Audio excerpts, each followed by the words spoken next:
Article आज हम article number 83 पढ़ेंगे। तो इसके पहले के आर्टिकल अगर आपने नहीं देखे तो मेरे चैनल पर जाकर देख लेना।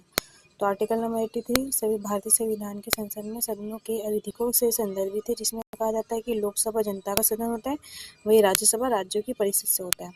और लोकसभा का कार्यकाल 5 वर्ष के लिए होता है और इसे आपातकाल के दौरान बढ़ाया भी जा सकता है। राज्यसभा राज्यों की परिषद के एक स्थायी सदन होता है, जिसमें 1/3 सदस्य हर 2 वर्ष के लिए सेवानिवृत्त होता है, जिसकी निरंतर सुनिश्चित होती है। यूरोपीय संघ में जीडीआरपी अनुच्छेद 83 के संदर्भित करता है, जो जुर्माना लगाने की शर्तें रेखांकित करता है। क्षेत्राधिकार के अधूरा पेटेंट कानून यह भारतीय सीमा अधिनियम के अन्य संदर्भों में से संदर्भित है।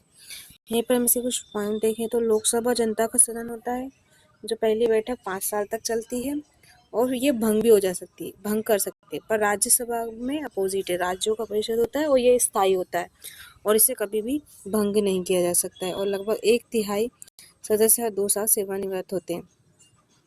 यूरोपीय संघ जीडीपीआर अनुच्छेद 83 में प्रशासनिक जुर्माना उल्लेखनीय गंभीरता, अवधि और कारकों को डेटा को प्रोसेस से संयोग ध्यान कर रखते हुए पर्यवेक्षक अधिकारियों द्वारा जुर्माना लगाने की समान शर्तें हैं।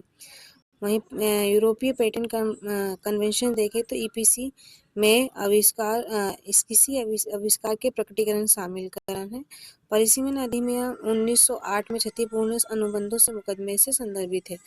और अगर हम देखा जाए तो ये आर्टिकल भारतीय संविधान का कानूनी दस्तावेज से निर्दिष्ट करने की आवश्यकता होती है। इसमें विशिष्ट जानकारी प्राप्त करने के लिए आपको आमतौर पर कानूनी दस्तावेज विशिष्ट जानकारी करने की आवश्यकता होती है, जैसे कि भारतीय संविधान का अनुच्छेद 83 में कहा गया है।